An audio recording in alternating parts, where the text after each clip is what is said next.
ఇందులో ప్రత్యేకించి మనకి కార్తీక మాసంలో మూడిటిని సర్వదా జ్ఞాపకం పెట్టుకుని అనుష్ఠించవలసింది అని చెప్పారు. ఒకటి, ఈ కాలమునందు కార్తీక మాసమంతా కూడా శివకేశవ అభేదమైనటువంటి పూజా కార్యక్రమాన్ని చెయ్యాలి. ఈ నెలలాళ్లే కాదు, యథార్థమునకు ఉపాసనలో ఈ నెలలో మొదలుపెట్టినటువంటి ఈ ఉపాసన ఉత్తరాయణం వేళటికి ఫలించాలి. అది బాగా మనసులో ఫలవంతము కావాలి. ఇది శివకేశవ అభేద స్థితిని పొందడం.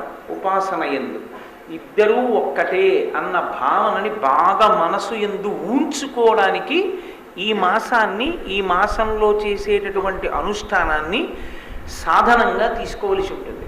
రెండవది, దీపమును వెలిగించడం. మిగిలిన నెలల్లో కూడా దీపం వెలిగిస్తారు. అసలు దీపం వెలిగించకుండా ఇల్లు ఎప్పుడూ ఉండదు. కానీ ఈ నెలలో వెలిగించేటటువంటి దీపానికి ఒక ప్రత్యేక ప్రతిపత్తి. అందుకే కార్తీక దీపము అని పిలుస్తుంటారు. ఆకాశ దీపము అని దేవాలయాలన్నిటిల్లోనూ కూడా దీపం పెట్టడానికి అత్యంత ప్రాధాన్యత. మీరు ఒక విషయాన్ని జాగ్రత్తగా గమనిస్తే శివాలయంలో ఉండేటటువంటి ఉత్సవాలకి వేరు తిథులు ఉంటాయి, విష్ణువాలయంలో చేసేటటువంటి ఉత్సవాలకి తిథులు వేరుగా ఉంటాయి. ఒక మహాశివరాత్రి వచ్చిందనుకోండి, శివాలయంలో జరిగినంత ఉత్సవం విష్ణువాలయంలో జరగదు.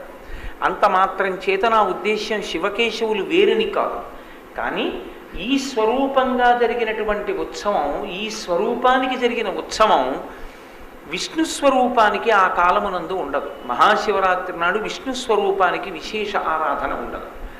అదే ముక్కోటి ఏకాదశి వచ్చిందనుకోండి, విష్ణు స్వరూపానికి ఉన్న ఆరాధన శివస్వరూపానికి ఉండదు. శివాలయంలో కన్నా విష్ణువాలయంలో ఎక్కువగా ఆరాధన జరుగుతుంది. కార్తీక మాసంలో వచ్చేటటువంటి పౌర్ణమి తిథి వచ్చిందనుకోండి, ఏ ఆలయంలో ఎక్కువ జరుగుతుంది? రెండు ఆలయాల్లోనూ సమానంగా జరుగుతుంది. శివాలయాల్లో ఎన్ని దీపాలు పెడతారో విష్ణువాలయాల్లో అన్ని దీపాలు పెడతారు.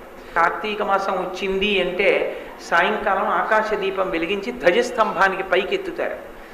ఆ పైకెత్తేటటువంటి ఆకాశ దీపం ఏదుందో అది కేవలం శివాలయంలోనో కేవలం విష్ణువాలయంలోనో కాదు, శివాలయంలోనూ విష్ణువాలయంలోనూ కూడా ఆకాశ దీపం పైకెత్తుతారు. కాబట్టి హరిహర భేదం లేనటువంటి స్థితిలో ఉపాసన నడిచేటటువంటి కాలం ఈ మాసం. ఈ మాసం ప్రత్యేకంగా ఈ రకమైన ఉపాసన. రెండు, దీపమునకు సంబంధించినటువంటి వైభవం.